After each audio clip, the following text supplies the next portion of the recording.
দর্শক আসসালামু আলাইকুম। আমি আজকে আসলাম আবারও সেই আমার লাইফ স্টোরি শুনাইতে, সার্ভিস লাইফ স্টোরি আর কি। তো মূল স্টোরিতে যাওয়ার আগে আপনারা আমার চ্যানেলটাকে একটু ফলো দিয়ে পাশে থাকবেন। আমি 1991 সালের 3রা ডিসেম্বর চট্টগ্রাম শাহনিবাসী ট্রেনিং সেন্টারে জয়েন করলাম। জয়েন করার পরে ওখানে যা সবাই একখানে হলাম। একখানে সাথে সাথেই সবাইকে মোটামুটি ভাগ করে দেওয়া হলো। কে কোন কোম্পানিতে, কয়েকটা কোম্পানি ছিল, সে কোম্পানি যার যার কোম্পানিতে ভাগ হয়ে গেল। তো আমি শহীদ সালাউদ্দিন কোম্পানিতে, একটা পুকুর পাড়ে একটা কোম্পানি ছিল আমার ব্যারাকের সামনেই ছিল একটা পুকুর। তো এই পুকুর পাড়ের কোম্পানিতে আমি যে জয়েন করলাম। ওই দিনেই প্রাথমিক পর্যায়ে আমাদের চুল কাটা হলো, মানে নিয়মকানুন পুরা ডিফেন্স আর্মির নিয়মকানুন শুরু হয়ে গেল ওখানে। এখন খাওয়া দাওয়া এভরিথিং এই সব কিছু শুরু হয়ে গেল। তো ওখানে শুনলাম আমি সালাউদ্দিন কোম্পানির 3 নম্বর প্লাটুনে যা জয়েন করলাম, 3 তলায়। আমার সাথে ছিল ঘোগা দহবারি, আমাদের কুড়িগ্রামের ঘোগা দহবারি সৈনিক রিয়াজুল ছিল। আমরা দুই ফ্রেন্ড একখানে, দুইজন পরিচিত যেহেতু একখানে ইংলিশ লাগলাম। অবশ্য ট্রেনিং শুরু হলো। তো ট্রেনিং শুরু হয় ভাই, সবচেয়ে বড় বড় সমস্যা হয়ে গেল খাওয়া দাওয়া। খাবারের যে একটা সমস্যা ছিল আগে বাংলাদেশ সেনাবাহিনীতে, যেটা এখন নেই। আগে এই সমস্যাটা খুব ছিল। এই সকালবেলা 2টা পুরি খাইয়ে আমরা ট্রেনিংয়ে যেতাম, যে 10টার দিকে, 9:30 10টার দিকে দেখা যায় হালকা কিছু নাস্তা দিত। এটা করে এসে এই গ্রাউন্ডের মধ্যে এই ট্রেনিং শেষ করে দুপুরে যখন আসতাম, দুপুরে এসে দেখতাম রুটি আর একটু সবজি। রুটি তো অ্যাভেলেবেল না, 3টা করে রুটি দিত আর সবজি দিত। তো এই 3 রুটি খেয়ে, আর সে রুটির পরিস্থিতি দেখলে, সে লাল ডাটা রুটি, হ্যাঁ।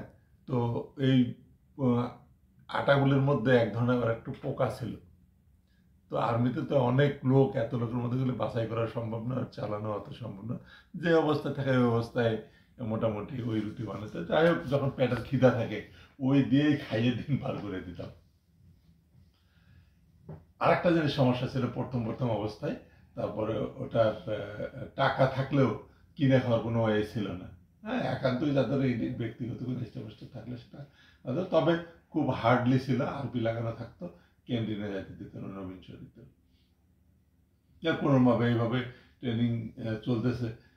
মজার ব্যাপার একটা আছে আমার, যে যখন ট্রেনিং চলতেছিল 2 মাস যাওয়ার পরে, 1.5 মাস 2 মাস যাওয়ার পরে সেলুটিং টেস্ট নিত সবাই। তা আমাদের বিএসএম ছিল রেজাউল করিম, না আরএচএম যেটাকে বলে, ট্রেনিং সেন্টারের আরএম যেটা বলে। তো উনি ছিল রেজাউল করিম, এই টপ, অনেক লম্বা উনি। তো উনি নিত টেস্ট। তো ওই একটা অফার দিছিল, যারা এই টেস্টে যারা পাশ করবে তাদেরকে ছবি দেখানো হয় ফ্রি। কেন আমাদের ট্রেনিং সেন্টার পাশে ছিল একটা হল ছিল, ফ্রি দেখানো হয়, সেনা অডিটোরিয়ামে ফ্রি দেখানো হতো। আমি প্রথম দিনই সেলোডিং পাশ করলাম। পাশ করার প্রথম দিনে মজা, ওই ট্রেনিং অবস্থায় সিনেমা দেখতে যাওয়ার কি মনে করেন আপনি, আলাদা একটা অনুভূতি। তো সেই ছবিটা ছিল কি জানেন, শাহনাজ নাইমের চাঁদনি ছবি। যাই হোক, ছবিটা দেখলাম। ছবিটা দেখে যাক, ট্রেনিং এক পর্যায়ে যেভাবে হোক, কষ্ট হোক যেভাবে হোক, ট্রেনিং শেষ হয়ে গেল। পোস্টিং হলো কুমিল্লায়, 52 ইস্ট বেঙ্গল রেজিমেন্ট। তখন কুমিল্লায় রেইজ হয়েছিল, আমরা যাওয়ার কিছুদিন আগে রেইজ হয়েছিল। তখন ওই 52 ইস্ট বেঙ্গলে জয়েন, টোটাল আমরা চট্টগ্রাম থেকে 95 জন ওখানে পোস্টিং হয়েছিলাম। তো 95 জনের ওখানে জয়েন করলাম। জয়েন করার পর ওখানে আবার শুরু হলো আর এক ট্রেনিং। এখানে তো একটা শেষ করলাম, ওখানে যাওয়ার পর বেসিং শেষ, যেটা ইউনিটে যাওয়ার পরে একটা মৌলিক প্রশিক্ষণ দেওয়া হয় 2-3 মাসের। সেই মৌলিক প্রশিক্ষণ শুরু হয়ে গেল।